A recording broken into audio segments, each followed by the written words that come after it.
If you're watching this channel, it's because you don't enjoy watching the world squander what Christendom built, and you want to do your part. Today I'd like to mention one means of doing just that. Email made by and for Catholics. Check out Fidei Email. That's FIDEI.email.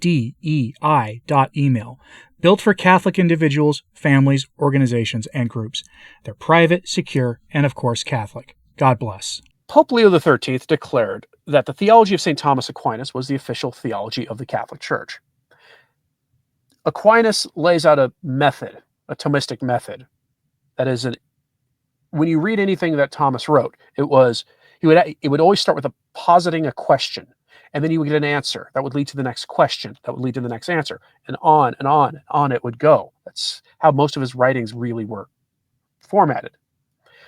If you've ever read an old catechism, by old I mean a pre-conciliar catechism, back when the catechisms the church published were actually good and useful, they were formatted in that way.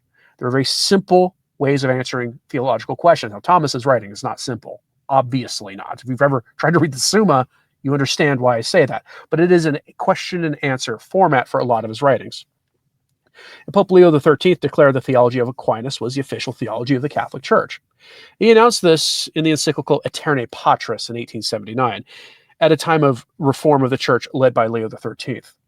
Since a lot of what was going on at that time is relevant to today, right? This question of morality, this rejection of morality, we have to cover all the time on this channel, where suddenly bishops, priests, high-profile laity go, when it comes to Catholic morality, my personal conscience reigns supreme. Leo XIII, before Pius X, was trying to fight this problem. His elevation in Aeterne Patris of Aquinas to the official theology of the church, which frankly had kind of been that way beforehand, but Aquinas was not given the due respect he was until Leo XIII.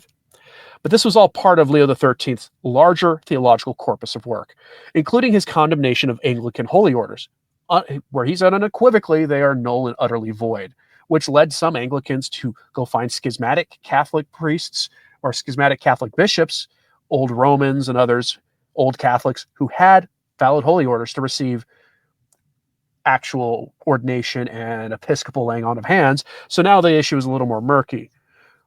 But this is all part of his larger corpus of theology. And this also included the rejection of heresies that were emerging from the United States at the time, that he called Americanism, which has some overlap with a political idea that gets called the same thing, Americanism. There's some overlap, but it's not quite the same thing. Leo XIII was trying to rein in the forces of what his successor, Pope St. Pius X, would call modernism about 30 years later. Leo XIII felt that a renewal of the faith would blossom with priests and seminarians embracing Thomistic theology, and then teaching the laity Thomism. That was the church's approach for most of a century, until Vatican II, and the rise of the Nouveau Theologie, or the New Theology, which was just repackaged modernism. On paper, the theology of St. Thomas Aquinas is still the main theology of the church, but in practice, it has been replaced by the theology of personal experience, of vital immanence, which is just sort of an interior feeling of religion, and other forms of relativism, leading today to a situation where you can have people who believe radically different things, all in the same church, all calling themselves Catholic, while the bishops twiddle their thumbs and largely do nothing as error festers and spreads throughout the church, and countless souls are lost. Occasionally, you get somebody like Archbishop Cordileone trying to correct high-profile Catholics who have gone astray, but that's not usually how it goes. Other than him, there are a few other good bishops who try to correct errors, but we all know that all too many bishops are afraid of causing controversy by standing up for the truth. And then they look what happened with Cordileone and they see why. In some ways, though, the ones who are unwilling to speak the truth are actually more dangerous than their modernist counterparts in the episcopate, because at least with the modernists, you know where you stand, and you know how to avoid them in all things related to teaching or even authority, only obeying them when they are saying something absolutely Catholic, because you have no duty to obey error. Error has no rights, including the right to be obeyed. But this Nouveau Theologie appears to be insufficient for the new religion that Francis is founding. Synodality in the synodal church requires its own new theology. And Francis wants the theologians of the church to lead the way into a new springtime of synodality by developing a new theology for the church. On the 9th of October, just a couple of days ago, Pope Francis had an audience with theologians in the Vatican, and he threw down the gauntlet to them for making a new theology. Key to it is to get away from what he calls a male-centered or all-male theology, which sounds nuts when you say it. This obviously has to do with women's ordination. And the Vatican recently stated that the question of deaconesses remained open inasmuch as they were open to the possibility that some theologian somewhere may formulate an argument that proves that both Jesus, our blessed Lord who founded the church, and the magisterium of the Catholic Church have been wrong for 2,000 years by only ordaining men. It's a bold statement for them to make, though they didn't say it in the words that I just said it, but when you want to change a practice of the church that goes all the way back to antiquity, you're saying that both Jesus and the magisterium got it wrong. And Francis's address to theologians is clearly meant to find a new theology for the church, one more open to women. So I'm going to give you the relevant portion of his address here because I think it's all relevant to everything that we're talking about here. Published on the Vatican website, Francis in his own words, quote, I understand that these days you'll be working together on the where, the how, and the why of theology. We may wonder, theology, where are you? With whom are you going? What are you doing for humanity? These days will prove important for addressing these issues and questioning whether the theological heritage of the past can still speak to today's challenges and help us imagine the future. This is a journey you are called to undertake together as theologians of both sexes. Here I think of an episode in the second book of Kings. During the restoration of the temple in Jerusalem, a text came to light. Perhaps it was the first edition of Deuteronomy, which had been lost. A priest and several scholars read it, as did the king. They sensed its importance but did not understand it. So the king decided to give it to a woman, Huldah, who immediately understood its meaning and helped the group of scholars, all men, to grasp it. See 2 Kings chapter 22, verses 14 to 20.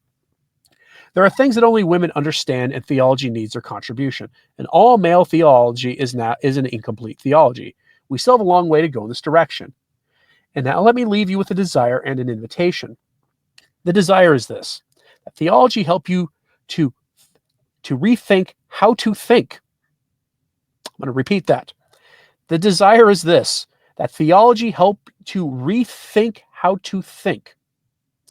Our way of thinking, as we know, also shapes our feelings, our will, and our decisions. A wide heart is accompanied by a wide-ranging imagination and thinking, whereas a shriveled, closed, and mediocre way of thinking is hardly capable of generating creativity and courage. I think of the manuals of theology we studied, all closed, all museum pieces, all bookish, without making you think. End quote. That is a dig at traditionalists, and at traditional theologians, and at the traditional theology of the Catholic Church, that it is a shriveled, closed, and mediocre way of thinking. He thinks of those manuals that he studied in seminary, all closed, all museum pieces, all bookish, without making you think. He has spoken about the traditional liturgy as a museum piece liturgy. That's the giveaway. He is here talking about the theology of Catholicism from before about 50 years ago.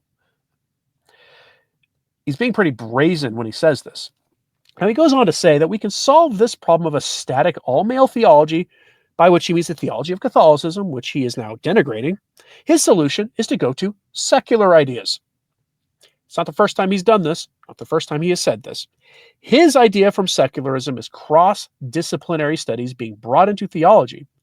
If you don't know what that means, I'm going to give you a scenario that'll make this pretty clear. Imagine this situation. 5 years from now, you're watching, say, me report on YouTube about a papal speech that was given by Pope Francis II. And that Pope Francis II is citing sociology, critical studies, political science, along with the writings of Pope Francis I and his own personal statements. That's what Francis is asking us to do here, and it'll be at least as disastrous as I'm making it sound, if not worse. What he is asking for is explicitly the integrating into theology social sciences. That's what he's asking for. His new theology is a sellout for the secular world, because it always is a sellout to the secular world. It never is anything but a sellout to the secular world. And this is how you will bring in the very worst ideas from academia into the Catholic faith, elevated through his new theology. That's what he's asking them to do. Whether they'll get the time to do it, only God knows. But that is what he is asking them to do, to impose a new way of thinking on the church. This is the further integration with the secular world of the church. Remember, back at before Vatican II even opened, Pope Leo XIII stood up and said, "We need to open the windows of the church to the world to let some fresh air in." It was the permanent aggiornamento, the permanent season of revolution, to bring in the wisdom of the world. You can't bring in the wisdom of the world short of bringing in its terrible, terrible theology from its terrible secular religion. And that's where the social sciences and academia come in. Begin to see how this is all linked together. Now, I'm curious what you have to say about this. So let me know in the comments, please. Are you at all surprised that there's a new theology coming? You shouldn't be. After all, the leaders of the Synod on Synodality, Cardinal Hollerich, Cardinal Gresch, a few others, said that the preconciliar theology was not compatible with the synodal church. They said that about the traditional mass as well, that as a form of worship was not compatible with the synodal church. The synodal church, they actually used the phrase, the new synodal church. It's a new religion and a new church.